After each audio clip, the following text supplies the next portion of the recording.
అలేక సాంప్రదాయం. దీన్ని పౌరాణ హిందూ మతం అంటాం. మీకు తెలిసినటువంటి హిందూ మతం ఏదైతే ఉందో, వేదం తర్వాత ఉపనిషత్తు తర్వాత పురాణాలు వచ్చినాయి. వేదంలో పురాణ పాత్రలు కనిపించవు. అది ఒక పద్ధతిగా జరిగిన విషయాలు కాబట్టి. అందువల్ల ఇవాళ భారతదేశంలో ఉన్న అనేక సాంప్రదాయాలు, నేను ఇందాక అనేక సాంప్రదాయం చెప్పాను. అచల సాంప్రదాయంలో విగ్రహారాధనకి ప్రాధాన్యత లేదు. అయ్యవైకుంఠాలు కేరళలో ఉంటారు, విగ్రహారాధనకి ప్రాధాన్యత లేదు. వారికి వేరే సాంప్రదాయం. మహానుభావాలు వేరే చోట ఉంటారు, వారి దగ్గర లేదు. ఆర్య సమాజీయులు, దయానంద సరస్వతి కంటే పెద్దవాడు అయినావా, ఆయన విగ్రహారాధనకు వ్యతిరేకం. రాముడు కృష్ణుడు మహా అయితే పెద్ద దేవుళ్ళు అయి ఉంటారు, కానీ వాళ్ళు రాజులై ఉంటారు, దేవుళ్ళు ఎలా అవుతారని అడిగాడు ఆయన. నేను రాశాను, ఆయన చెప్తే ఆయన అభిప్రాయం అది. నీకు నచ్చినా నచ్చకపోయినా, నీకు నచ్చకపోతే నచ్చలేదని చెప్పండి. దాని గురించి ఆయన హిందూ కాదు చెప్పడానికి నువ్వెలా సరిపోతావు? హిందూ మతం కష్టంలో ఉన్నప్పుడు మొత్తం హిందూ మతాన్ని పునరుద్ధరించి కులాన్ని బద్దలు కొట్టి మహనీయుడు ఆయన దయానంద సరస్వతి విషం పెట్టి చంపేశారు బ్రాహ్మణాయన్ని. నీకు తెలీదు.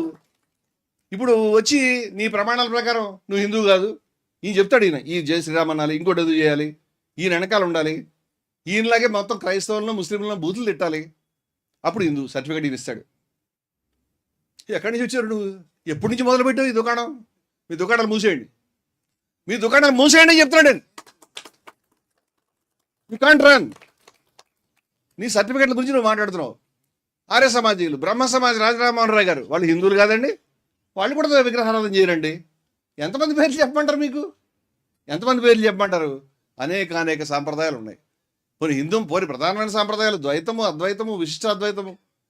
అది కాకుండా తంత్ర ఉన్నది, చిన్నమస్త దేవతను పూజించేవాళ్ళు ఉన్నారు. తెలియదు నీకు ఇవన్నీ కూడా.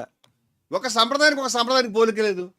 అంచేత హిందూ మతం బయట అన్ని మతాలు ఉన్నట్టుగా ఒక ప్రవక్త, ఒక పుస్తకం, ఒక సిస్టము, ఒక రూల్స్ అండ్ రెగ్యులేషన్స్ ఉన్నది కాదు. నువ్వు చేయాలన్నా చేయలేవు, మేము అంగీకరించాం. మాకు అందరం గౌరవించేటువంటి ఒక దేవుడు కానీ, అందరం గౌరవించేటువంటి ఒక పుస్తకం కానీ, అందరం గౌరవించే ఒక ప్రవక్త కానీ మా దగ్గర లేడు. ఏం చేయాలి చెప్పు. అదేవిధంగా ఇవన్నీ నీకు బాధ కలిగించే విషయాలు నాకు తెలుసు, కానీ నువ్వు చెప్పమన్నా కూడా చెప్తున్నాడు నేను. ఇప్పుడు ఏ ప్రమాణాల ప్రకారం మమ్మల్ని హిందువులు కాదని ప్రూవ్ చేయదలిచావో, నువ్వు హిందూ ఎలా కాదో నేను చెప్తాను. నువ్వు ఎందుకు కాదో చెప్తాను నేను. హిందూ మతం అనేది మతం కాదు, ఒక జీవన విధానం అని కొంతమంది చెప్తారు.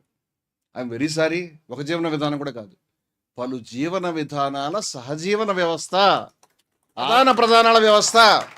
ఇవన్నీ ఎప్పటి నుంచో కొనసాగుతున్నాయి. ఇన్ని మాటలు నువ్వు చెప్తుంటే, తెలంగాణ శ్యామ్ గారు రండి బాబు, ఇన్ని మాటలు నేను చెప్తుంటే ఎవరైనా వచ్చి మరి ఇదేంటిది, హిందూ మతంలో ఏమీ లేదని చెప్తున్నాడు ఈయన, హిందూ మతమే లేదా అని అంటారు. క్షమించాలి, అందువల్ల మిత్రుల్ని పరిచయం చేస్తున్నాను నేను. సాయి శ్రీనివాస్ గారు కింద కూర్చున్నారు కదా, హేమ మల్లోజుల ఆప్ నుంచి వచ్చారు. హేమ గారు, అమ్మా నమస్తే అమ్మా. మా సోదరుడు ప్రమోద్ సనాతన ట్రావెలరు, మొన్ననే దాడికి గురై చేసిన వాడు ఉన్నాడు, ఒకసారి పరిచయం చేసుకోండి. అలాగే రమణేశ్వరం నుంచి గజేంద్ర గారు వచ్చారు. అదేవిధంగా నా సోదరుడు భానుమేకల విజయవాడ నుంచి వచ్చాడు, సోదరుడు యుద్ధ వీరుడు. పీటర్ నాయుడు గారు, పాస్టర్ గారు వచ్చారు. నమస్కారం. ముందుకు రండి సార్, క్షమించండి సార్, వేదిక అనేది సీరియస్గా తీసుకోవద్దు.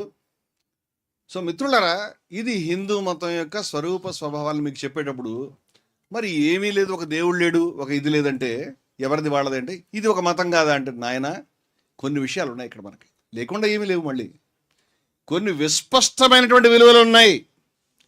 ఏ శాఖ కానీ హిందూ శాఖ ఈ విస్పష్టమైన విలువలకు కట్టుబడింది. వేదం కానీ, ఉపనిషత్తు కానీ, పురాణం కానీ కొన్ని విస్పష్టమైన విలువల్ని ఉద్ఘాటించింది.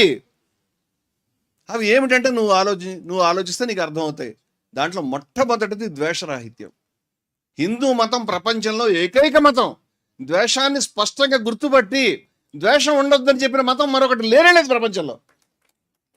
ఇంత స్పష్టంగా వేదం చెప్పింది మా విద్విషావహై అని చెప్పింది, ఉపనిషత్తు చెప్పింది తతోన విజుగుప్సతే అని చెప్పింది, గీత చెప్పింది అద్వేష్ట మైత్ర కరుణయవచ. ద్వేషరాహిత్యాన్ని ఎవరైనా చెప్పారండి ఇలాగా? ఇంత స్పష్టంగా ఎవరైనా చెప్పారా? అంచేత హిందూ అనేవాడు ద్వేషించడు, ద్వేషిస్తే హిందూ కాదు. ద్వేషం లేదు హిందూ మతంలో. స్పష్టంగా గుర్తుపట్టింది ద్వేషం ప్రమాదం. ప్రపంచానికి ఇవాళ పట్టినటువంటి ప్రమాదమే ద్వేషం. అంచేత ద్వేషాన్ని హిందూ మతంలో తెచ్చుకుని నువ్వు కాషాయం కప్పుకున్నది మాత్రం హిందూ అవ్వలేవు. ద్వేషాన్ని వదిలిపెడితే హిందూ అవుతావు. ద్వేషం ఉన్నది, పరిత్యాగం ఉన్నది, పరిత్యాగం ఉన్నది. ఈశావాస్యమిదం సర్వం యత్కించిత్ జగత్యాం జగత్తేన త్యక్తేన. త్యక్తే అంటే పరిత్యజించడం, దాన్ని వదిలిపెట్టు.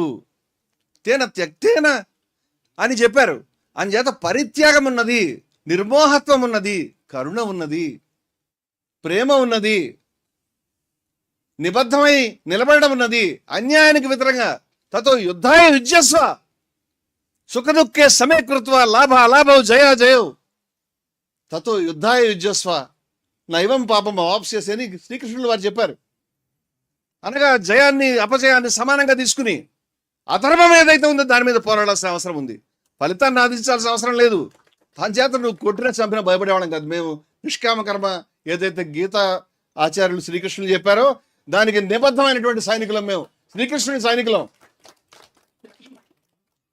మా ఆచార్యుల వారు ఏం చెప్పారంటే, భయపడకు, ఫలితం నీది కాదు. కర్మణ్యేవాధికారస్తే మా ఫలేషు కదాచన. ఫలితం మీద లేదు నీకు అధికారం. సో ఆ మాట చూడండి, అధికారం, అథారిటీ. మీ ఇల్లు కాదు, పక్క తప్పుకో, మీ ఇంట్లో కాకుండా దాంట్లోకి వచ్చావు. ఫలితం మీద అధికారం పైనది, పైన ఉంది, అది నీ దగ్గర లేదు. అది నీకేమిటి డ్యూటీ? ఓన్లీ కర్మ.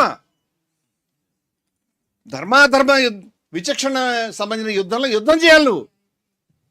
అని యుద్ధం చేయకుండా ఇంటి దగ్గర కూర్చోవడానికి వీల్లేదు. నిష్క్రియక తావులేదు. ఇది హిందూ మతం అంటే. మీరు ఏ శాఖను తీసుకోండి దాంట్లో ఈ మతం. అలాగే సమానత్వం. వేదంలో చిట్ట చివరి సూక్తమే సమానత్వం.